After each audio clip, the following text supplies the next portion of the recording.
Hi, my name is Shiggies, and welcome back to my Yu-Gi-Oh! Related YouTube channel. Recently, I have been feeling exceptionally bold, and despite not knowing much about the current Yu-Gi-Oh! Meta, and also having like negative 10 skill in Yu-Gi-Oh! As a whole, I decided to enter my first online virtual tournament. I entered the Black Rose Cup, which was a community tournament hosted by Twitter user Tracy Cakes. This tournament was inspired by Japan's Princess Cup, which is a women-only tournament hosted annually in Japan. But this one was open to women and the LGBT community, so it was kind of unique in that way, and I thought it was really fun and cool. It was also a charity tournament, so all of the proceeds from the tournament were donated to the Trevor Project, which is a really cool LGBT organization, and I'll link the information for that down in the description. So definitely check them out and make a donation if you weren't able to during the tournament. And I know why all of you guys are here. You want to know how well I did in this tournament, and I will keep it short, sweet, and to the point for you.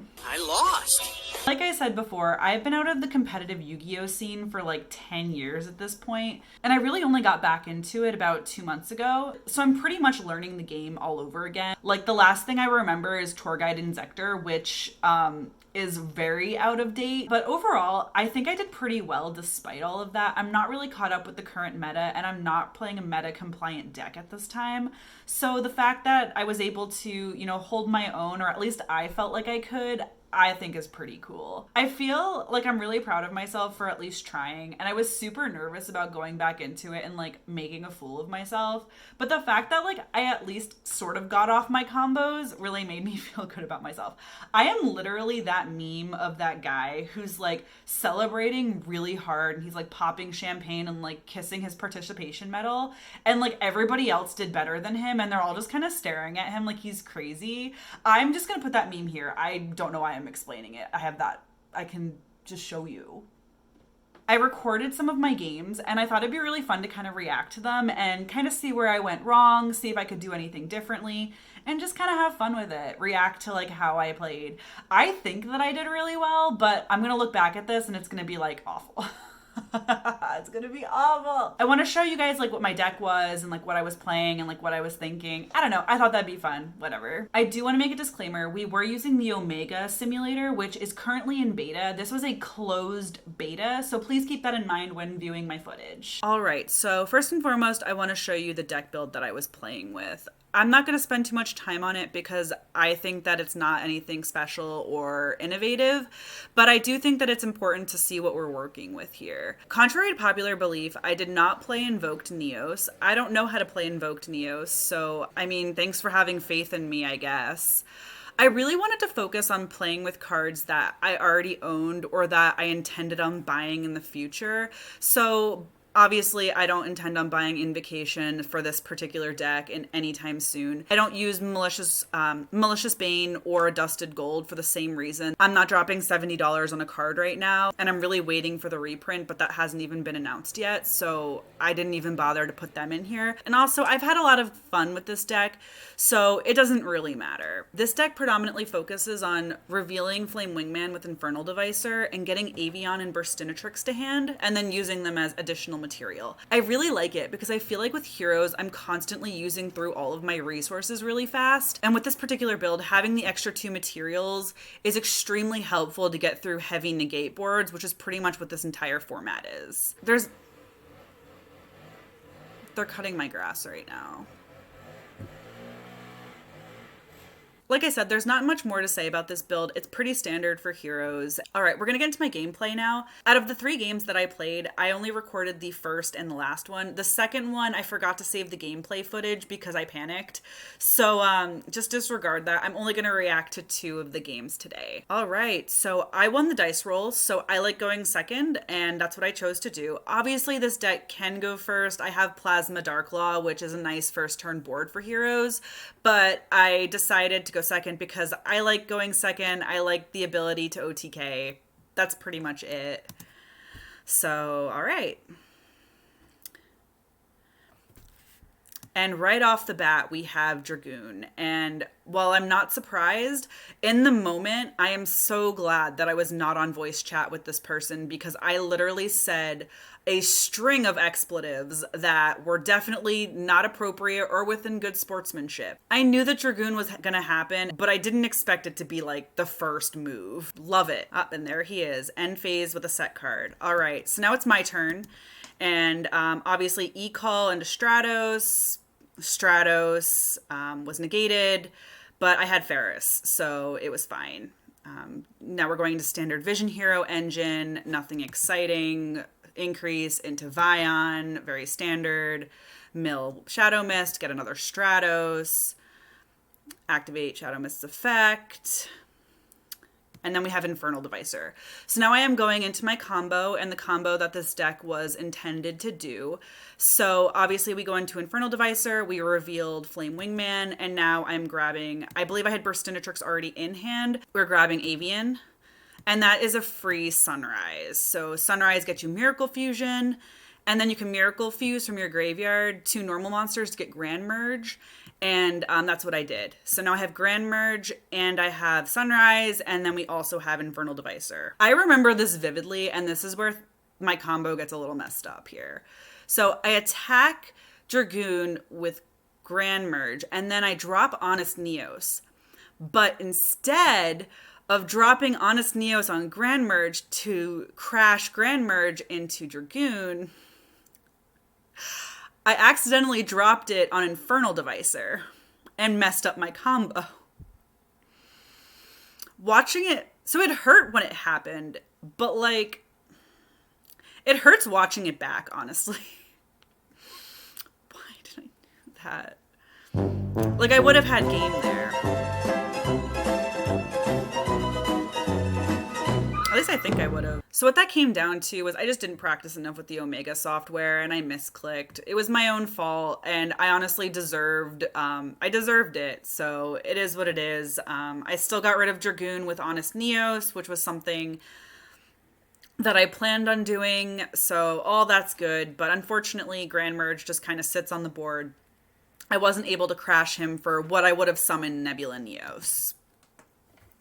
Right? And there we go.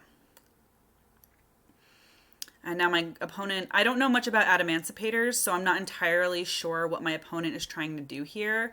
But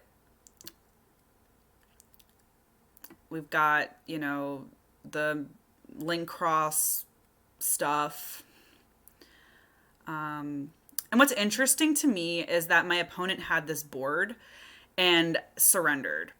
So I'm not, like I said, I don't know Adamancipators worth anything. I don't know if they made a misplay or what, or if my board was just too strong, but they surrendered. So that was my first game win, and I'm pretty proud of it despite the fact that I totally screwed up my combo. I think I did what the deck was intended to do otherwise. So like that was pretty cool, and yeah, all right, let's go on to game 3. I did lose game 2. I don't remember a lot of what happened, but I do remember super polying a Dragoon, but still not making it out in the end. I don't think this one is as interesting as my other games. In fact, I think when I lost the second game, I just kind of like checked out mentally, which is something that I'm really bad about. But let's just see kind of what happens. I know that I did not make the best choices in this game. All right, so because I lost, I did decide to go second. And my opponent goes right into the Adamancipator combo, and I do believe they had a better hand this time because all sorts of things are happening. Now, no, I don't think that was it. There was one card that really screwed me up. It was not that one. Like I said, I don't really know what's going on here. They're just kind of swarming. We've got, you know, Plague Spreader. And I do believe that this is, they want to go into Borreload Savage with Plague Spreader and Link Cross, which is, I think, pretty standard. That is the card that screwed me up. And I don't know the name of it. am great at Yu-Gi-Oh! But that card prevents you from sending things to the graveyard. They get banished instead. And that completely screwed up my entire combo. And I believe that that completely screwed up my entire combo in the second game as well. And as you'll see, I literally just send things. There's Borreload. But I literally send things to the graveyard like a clown. Or send monsters, I should say. So I that was my first mistake, grabbing Plasma instead of grabbing Honest Neos. For whatever reason, like I said, I didn't think that the Vision Hero engine was going to be problematic, and I didn't think that I was going to have an issue with the graveyard, but I did, and so I thought I was going to be able to go into the Polymerization and Miracle Fusion, but unfortunately I was not able to do that. So it really screwed me up in the end. The moral of the story is read your cards, read your opponent's cards, or have them explain it to you, because I did not do that, and it really set me back. But yeah, their Shadow Mist was banished, and I tried doing what I do, and this is where I start to panic, because I realized that my cards were being banished and not sent to the graveyard, and I couldn't get off my combo. So I have a Sunrise, and I think that's where I end my turn. And then I realized I need to get rid of that.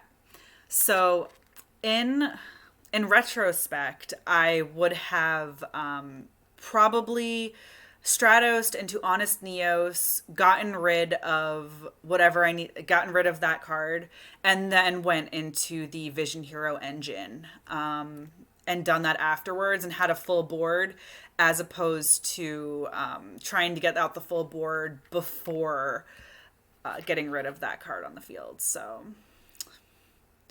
man, it's just this game hurts. This one, I think I was so excited that I won the first game that the other two that I lost, I was just like, whatever. But like watching this back, like this hurts. Man, it does not feel good. And my opponent's got a full hand, and here comes Dragoon. And at that moment, like I knew I was done. Yeah, that's it. Ooh, yeah. Yeah, that game hurt. Yeah. Whew. Yikes. Yeah, I want to leave. Honestly, like, despite everything, I'm not mad about how I played the second game, as much as it did hurt to watch back. I did learn a lot from it, and I can kind of use that knowledge to make sure that I don't make the same mistakes again. Overall, though, I had a really great time at the tournament. Thank you so much, Tracy, for putting it on. And honestly, I'm really excited to possibly play in my locals. I mean, I think this is giving me a lot of confidence that I really needed to get back into the game and get excited about it again. Thank you for watching my video. I make mediocre Yu-Gi-Oh content. You can follow me on Twitter, or you can subscribe to me here. Hit that like button if you like this video. If you didn't like it, there's a dislike button for a reason. All right, I think I'm gonna go cry now.